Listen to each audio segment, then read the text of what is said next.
Hello everyone, स्वागत है आपका मेरे केमिस्ट्री के एक फिर से न्यू ब्लॉग में, जिसमें मैं आपको संकरण के बारे में बताऊंगी, जिसको हाइब्रिडाइजेशन बोलते हैं। इसकी ट्रिक क्या होती है?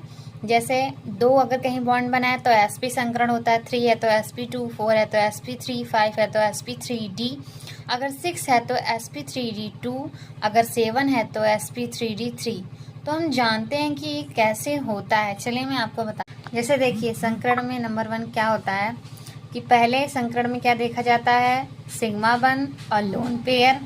बस ये दो चीज़ें देखी जाती हैं। उसको काउंट करके हम ये sp, sp2, sp3 ये सब हम निकालते हैं। ठीक है, इसमें पाई बंध नहीं देखा जाता। और सिग्मा और पाई क्या होता है? जहाँ पे सिंगल बॉन्ड हो वहाँ पे सिग्मा होता है, जहाँ पे डबल बॉन्ड हो वहाँ पे ऊपर एक पाई होता है, नीचे सिग्मा। और जहाँ ट्रिपल बॉन्ड हो वहाँ ऊपर पाई नीचे पाई, बीच में क्या होता है? सिग्मा होता है। तो चलिए इसका हम एग्जाम्पल करते हैं।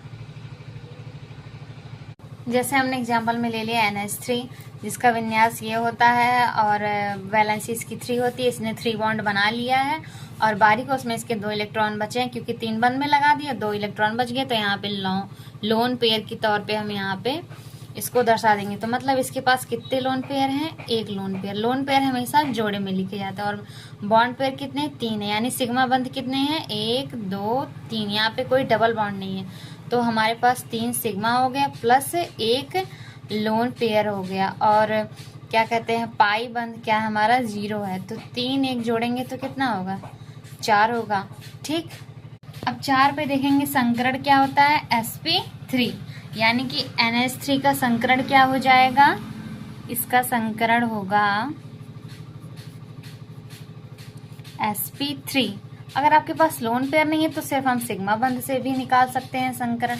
तो मैं आप लोग को एग्जांपल दे देती हूँ, आप लोग ये करके कमेंट बॉक्स में बताइएगा कि इसका आंसर क्या होगा। जैसे H2O, CH4, C2H4, इन तीनों का आप करके दिखाइएगा।